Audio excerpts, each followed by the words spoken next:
कहेंगे वज़ीर-ए-आज़म शहबाज शरीफ की जानिब से ऐलान किया गया था कि कुछ अरसे में चंद सालों में पाकिस्तान की एक्सपोर्ट्स को $60 अरब तक ले जाना चाहते हैं। अब ऐसे में हमारी इंडस्ट्री और ख़ासतौर पर इंडस्ट्री में भी टेक्सटाइल सेक्टर बड़ा ही अहम है, चूँकि पाकिस्तान बहुत बड़े पैमाने पर टेक्सटाइल की एक्सपोर्ट करता है और अब अगर इसको बढ़ाना है तो टेक्सटाइल इंडस्ट्री की डिमांड है कि हुकूमत तमाम मुतल्लिका स्टेक होल्डर्स के साथ मिलकर एक ऐसी तवील मुद्दत पॉलिसी लेकर आए जिससे एक्सपोर्ट्स में भी फिर इजाफा किया जा सके। इस पूरी सूरत हाल पर हम गुफ्तगू करेंगे। सीनियर वाइस प्रेसिडेंट हैं, FCCI के एक्टिंग प्रेसिडेंट भी हैं। बहुत शुक्रिया साकिब साहब, प्रोग्राम के लिए आपने वक्त निकाला। अब ये जिस तरह की पॉलिसी आप लोग चाहते हैं, हुकूमत के साथ बैठकर कोई मुशावरत का सिलसिला शुरू हुआ है? उस पॉलिसी में क्या क्या मेजर पॉइंट्स होने चाहिए? इस वक्त जो आप लोगों को कॉस्ट ऑफ डूइंग बिजनेस के इशूज़ हैं, हुकूमत उस पर आप लोगों को सुन रही है, बात कर रही है आपसे? देखिए, सबसे बड़ा जो हमारा जो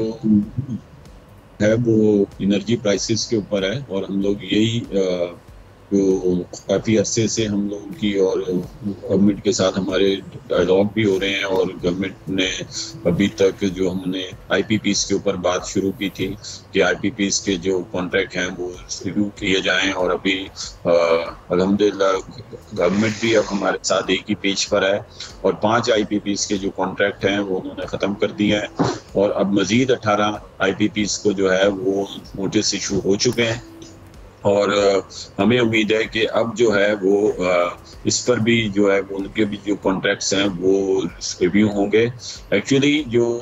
हमारा मौक़िफ़ है वो यही है कि पाकिस्तान दुनिया का वाहिद मुल्क है जो अपनी ऑल्टरनेट एनर्जी से फ़ायदा नहीं उठा रहा, क्योंकि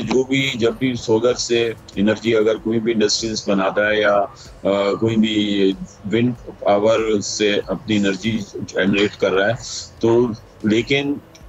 दूसरी तरफ कैपेसिटी चार्जेस की मद में क्योंकि उसकी कंजम्पशन जो ग्रिड स्टेशन से कम हो जाती है तो फिर उसका बोझ दूसरे सार्फिन के ऊपर आ जाता है और कैपेसिटी चार्जेस की मद में जब कैपेसिटी चार्जेस उधर इंक्रीज हो जाते हैं और दूसरे कंज्यूमर को उसका जो कैपेसिटी चार्जेस हैं वो भरने पड़ते हैं। तो इसलिए हम ये चाहते हैं कि ऐसा कॉन्ट्रैक्ट होना चाहिए जो पे एंड टेक की बुनियाद पर हो, जितनी बिजली हम लें उतनी ही पेमेंट करें। ये नहीं कि अगर जो बिजली हम नहीं इस्तेमाल कर रहे या जो बिजली हम नहीं कंज्यूम कर रहे उसकी भी हम लोगों ने पेमेंट करनी है और कैपेसिटी चार्जेस की मद में हम लोगों ने वो पेमेंट उसको देनी होती है। अभी इस वक्त जो 5 IPPs जो हैं उसका हमारा जो उन्होंने ये एग्रीमेंट ख़त्म किया जो कि 60 अरब रुपए बनता है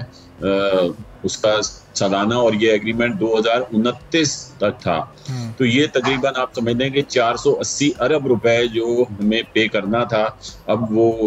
हमें पे नहीं करना पड़ेगा हमारी गवर्नमेंट को। तो इसी तरह आगे मज़ीद अगर चलता रहा तो जो हमारा एक 9 सेंट का मुतालबा था कि 9 सेंट जो है वो बिजली का रेट हो तो हम लोग अपनी इंटरनेशनल मार्केट में कम्पीट कर सकते हैं। तो मेरे ख्याल में कि इस तरह गवर्नमेंट के भी इक़दाम हो रहे हैं और हमें उम्मीद है कि हमारा वो मुतालबा मंजूर कर लिया जाए। सब्सक्राइब करें और बेल दबाएं ताकि कोई खबर रह न जाए।